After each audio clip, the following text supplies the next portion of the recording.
Hey, salut à tous, c'est Adam Bros et bienvenue dans cette toute nouvelle vidéo du concept qui n'a toujours pas de nom. Depuis toujours, il existe un lien assez fort entre les artistes et les problèmes de santé mentale. Certains des plus grands artistes étaient d'ailleurs atteints par des troubles mentaux. Un des plus connus est probablement Edvard Munch, dont je dois au passage probablement massacré à la prononciation, qui a peint le célèbre tableau Le Cri. Il avait des gros problèmes d'alcoolisme, mais avait surtout été diagnostiqué d'hystérie et d'hypocondrie. Le peintre expressionniste a d'ailleurs fait un séjour en hôpital psychiatrique après une crise nerveuse. Et c'est un exemple parmi tant d'autres. On peut également penser à Van Gogh, qui aurait été atteint de dépression, d'anxiété et de troubles bipolaires. Mais c'est des peintres, et la peinture, c'est quand même vachement un truc de vieux. Donc j'ai décidé de me focaliser sur quelque chose de plus aguicheur et qui vous parlerait un peu plus. Donc aujourd'hui, on va uniquement parler des artistes musicaux. Tout d'abord parce que c'est ceux qui parlent le plus explicitement de leurs problèmes de santé mentale, mais également parce que c'est ceux qui font le plus de vues. On va alors principalement parler des artistes contemporains. Et je vais évidemment en oublier plein parce que je pourrais passer une vidéo entière juste à citer des noms. Je suis pas sûr que ce soit très intéressant, donc n'hésitez pas à me compléter en commentaire. C'est clairement fait pour ça. Si jamais j'oublie un nom ou si jamais vous avez une anecdote à propos d'un artiste qui parle justement de santé mentale ou quoi que ce soit que j'aurais pu oublier. Et enfin, je ne vais pas aborder les problèmes d'addiction, et notamment d'addiction à la drogue, même si d'après les statistiques, ça concernerait 50% des gens atteints de troubles mentaux.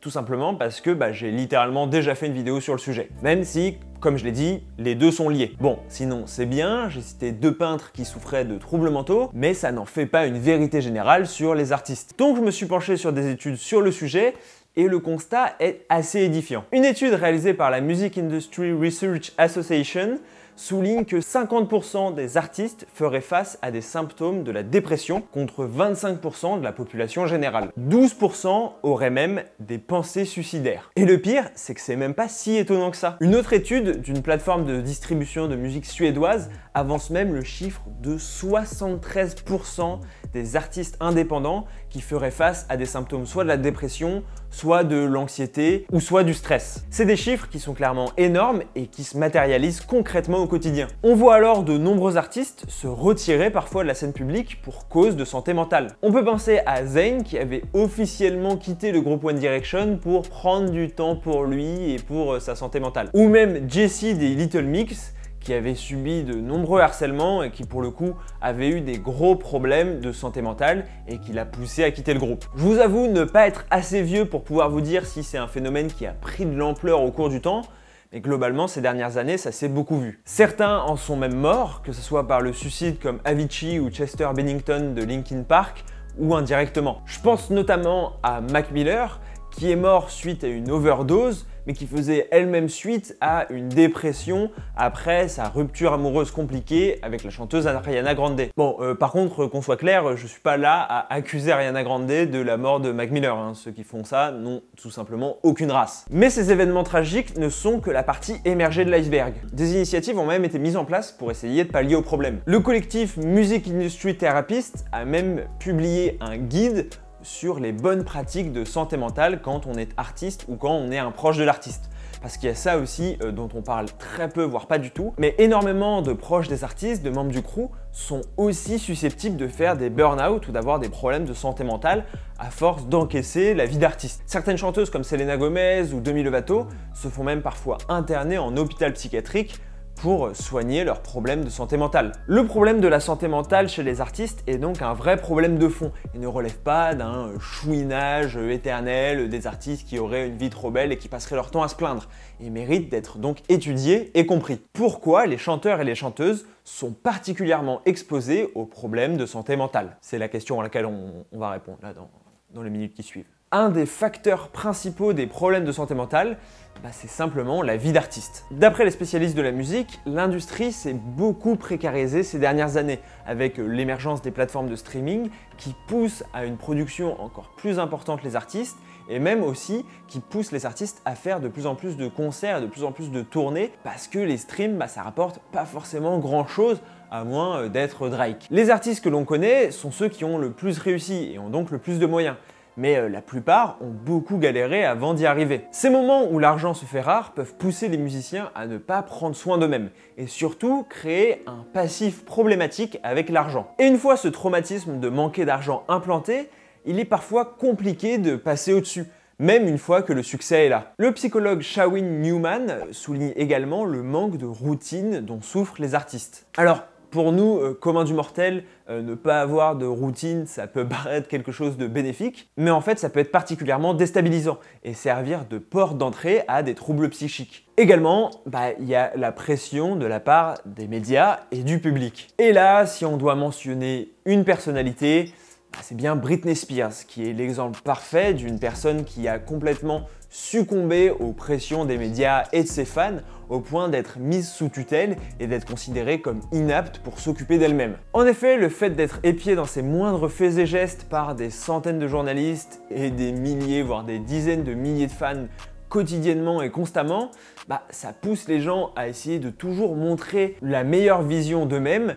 Et c'est parfois tout simplement épuisant. Ça nous arrive à tous d'avoir un jour sans, où bon voilà, on a la tête dans les baskets et on n'est pas de très bonne humeur. Et globalement, dans ces moments-là, on est un peu désagréable avec tout le monde. Mais quand ça nous arrive, ça gêne nos proches, les personnes qu'on croise dans la journée, ça reste assez confidentiel et tout le monde s'en fout. Or, pour un artiste, ça devient d'un seul coup un scoop, une polémique, voire même une information. Surtout, cette star qui donc aurait un jour ou un coup de moins bien, serait encore moins bien vue parce qu'on nie souvent à ces stars et à ces gens qui ont énormément de succès, d'argent, la possibilité d'être simplement triste ou même de faire une dépression. Le problème, c'est que plus une personne va retenir et refouler ces moments de moins bien, plus ils vont être violents quand ils vont arriver. Parce que de toute façon, ils vont arriver, on peut pas être tout le temps heureux. Ou alors on prend beaucoup de drogue. Taylor Swift confiait par exemple en interview qu'il était difficile pour elle de gérer ces moments de moins bien. Mais ça, c'est le cas pour quasiment toutes les stars en fait. Que ce soit les acteurs, les présentateurs télé, voire même les youtubeurs, on a déjà parlé du burn-out des youtubeurs. Mais pour les artistes musicaux, en fait c'est encore plus vicieux. Effectivement, si on reprend l'interview de Taylor Swift dont je parlais tout à l'heure,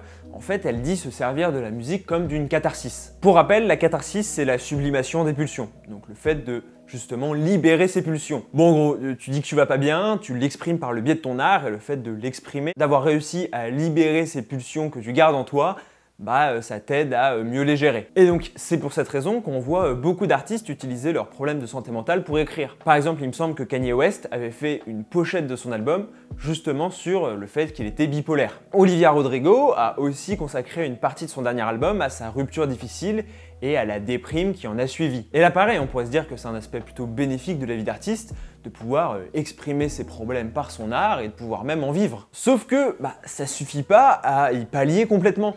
Et surtout, ça peut faire rentrer dans un cercle vicieux où les artistes ont l'impression d'avoir besoin d'avoir des problèmes de santé mentale pour pouvoir écrire, être créatif et proposer quelque chose d'intéressant à leur public. En mode, il faut que je sois triste pour bien écrire, le fameux poète maudit, la figure, on en a beaucoup parlé. Et je veux dire, on le voit même passer sur Twitter parfois après des ruptures difficiles de couples de stars, en mode oh trop bien, elle va nous écrire un prochain album où ça va être super triste sur la rupture. Après, certains psychologues et neurologues vont même plus loin en faisant le chemin inverse. En effet, ce ne seraient pas les artistes qui seraient plus exposés aux problèmes de santé mentale, mais les personnes exposées aux problèmes de santé mentale qui auraient plus de chances de devenir artistes. Le système limbique, donc de notre cerveau, qui contrôle les émotions négatives, qui se trouve donc à droite, et en fait, les gens qui développent cette partie droite du cerveau sont aussi ceux qui sont le mieux capables de retranscrire des émotions et donc de les faire passer dans différents arts. Bon, en gros, il existerait des prédispositions neuronales au fait d'être artiste,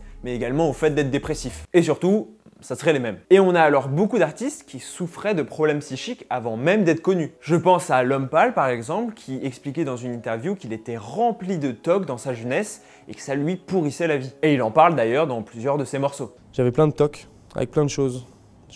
J'avais des trucs avec les chiffres, des trucs avec les robinets, avec les portes, avec le karma. J'en ai même parlé à une proche psychologue qui m'expliquait que selon elle, si les artistes avaient plus de problèmes de santé mentale, c'est parce qu'à la base, les artistes deviennent artistes parce qu'ils ont un besoin de reconnaissance qu'ils n'ont pas eu souvent de la part de leurs parents et qu'ils cherchent donc dans leurs fans une reconnaissance parentale et un amour inconditionnel. Sauf que le problème, c'est qu'au fur et à mesure des années, ils se rendent compte que cet amour inconditionnel des fans n'est possible uniquement que par l'image parfaite qu'ils renvoient en tant qu'artistes, et pas en tant que personne et qui ils sont vraiment.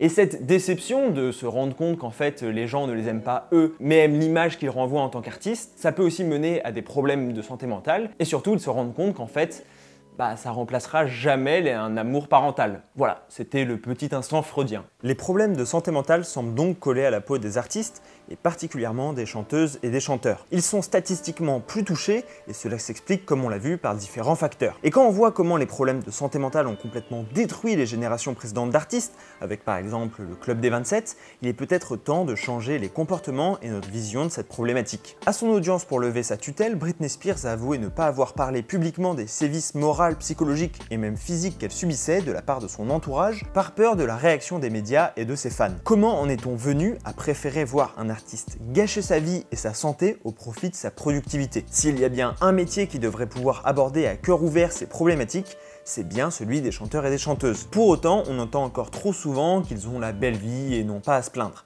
Mais certes, ils bénéficient d'un confort de vie important, cela ne les empêche pas de faire face à de vraies souffrances psychologiques. Alors que désormais les caméras sont partout et la mise en scène de la vie privée permanente, les célébrités sont de plus en plus exposées au risque de burn-out à force d'efforts pour conserver une image bankable. Pour autant, on observe une libération de la parole sur le sujet ces dernières années, et cela risque aussi d'affecter de manière bénéfique les artistes. La santé mentale est un sujet qui a été pendant très longtemps tabou dans notre société et l'est encore à bien des égards aujourd'hui. Voir un psychologue est toujours mal vu par certains et la dépression est souvent confondue avec la déprime ou le coup de mou. Ce manque d'éducation sur le sujet conduit à une méfiance et à un manque de parole publique. Comme je l'ai dit, les lignes bougent enfin. Par exemple, on peut penser à Damso qui a repoussé la sortie de son très attendu album Calf parce que sa mère était dans le coma.